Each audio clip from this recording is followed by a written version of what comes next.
All right, we're going to go over 9 reasons why agents fail in this real estate business. If you are an agent that may be struggling or you don't want to be one of those statistics of being that 87%, you're going to want to tune into this video and correct some of the things that you may be doing to fall into that 87th percentile.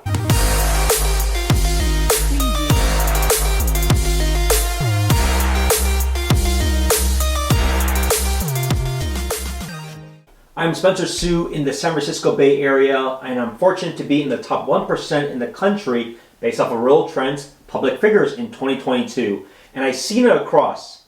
Even though the time I've been in the industry is less than about 3.5 years, I've seen why people struggle. And quite frankly, there's ways to prevent that. But a lot of it has to do with having the right discipline and the right approaches. So we're going to go over the 9 reasons why people aren't successful and how you cannot be in the statistics and what you can do on your end. So let's talk about number 1.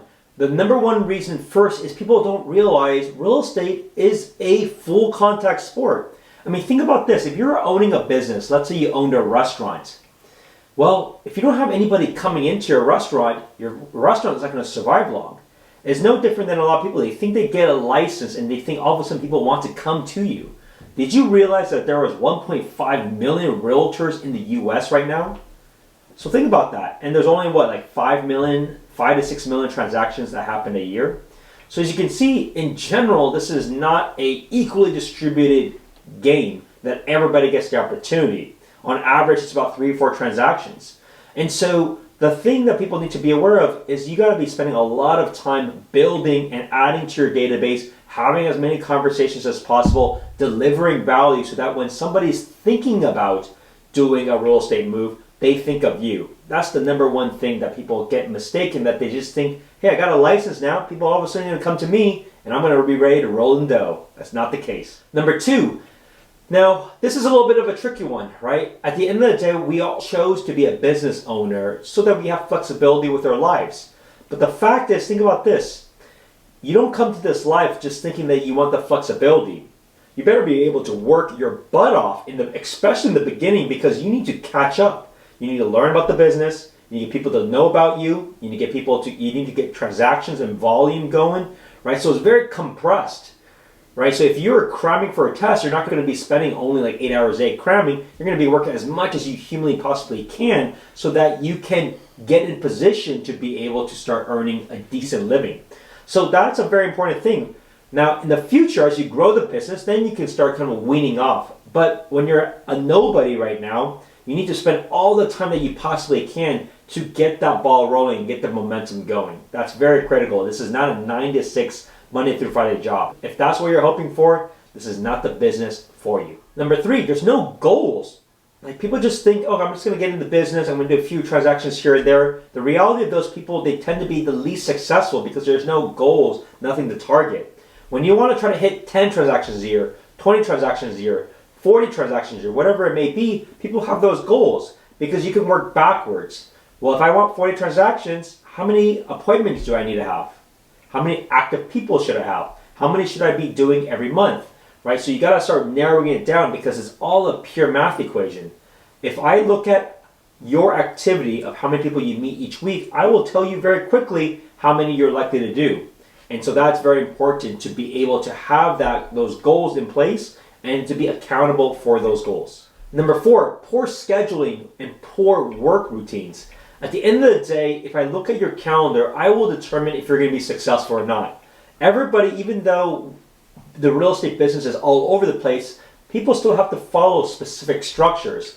I'm going to have a video that's going to be showing what the perfect day would look like as a realtor. And that's how you should have your day structured too. Even though everybody's doing showings and appointments and doing offers, at the same time, you can also bucket them into appropriate categories. Extremely important to control your day, because if I look at your calendar, I can easily tell if you're going to be successful in this business or not. Number 5, lack of financial management. Like many business owners, they don't actually know where the business is coming from. They don't know the real numbers. They don't know what the actual dollar per hour is. All of this should be reviewed at least once a month. You should be knowing exactly where is business coming from, how much are you spending, how much more runway do you have, is this a profitable venture? All those things are components to be able to determine the success of your business. You got to think about this as a business because it is a business. You got to run things accordingly. Number 6, they're not strategic. You know, at the end of the day, you can walk around with your head cut off and just your day can go by very quickly. But you need to have guardrails. You need to have a game plan, right? If your game plan is going to be farming, what does your day, what does your week, what does your month look like? There's tactics to give you the highest probability of that. If your goal is doing online lead generation, what does that mean? What does it mean from a daily, weekly, monthly perspective?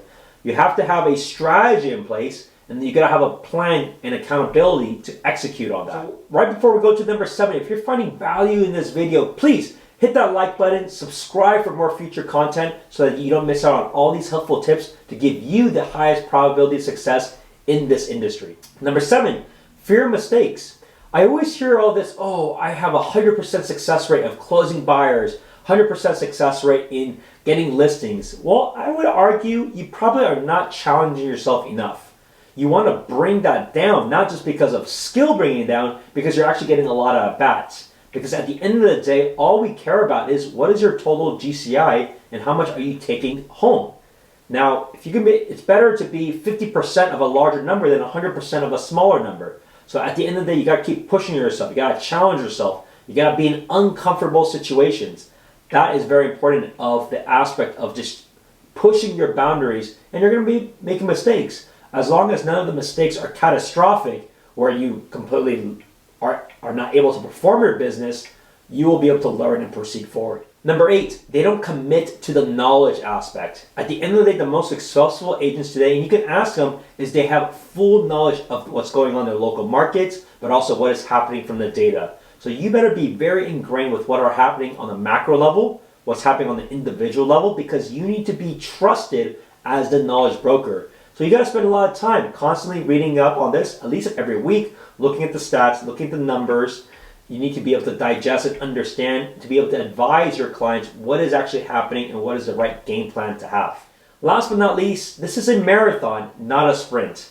For me personally, I didn't do any transactions in my first 6 months of business. However, fortunately, things started to snowball soon after because I knew I was planting the right seeds. You don't have to measure your performance in the beginning based off of production, but you should be looking at your day and saying, am I doing everything that I could possibly doing in the sense of being able to get more clients, close more deals out in the future.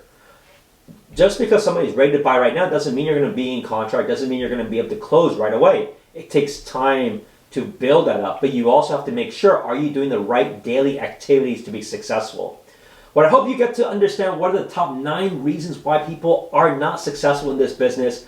My goal is to provide you guys with coaching, and I am growing my group. So if you are wanting mentorship, you want access to all the different things that I provide, and you also want direct access to myself, please feel free to reach out at any time. My contact details are below. I would love to have you join my group at EXP. There's tons of benefits of being able to save money, have lots of training, direct access, and it's just the future of real estate. I'll see you in the next video. Bye now.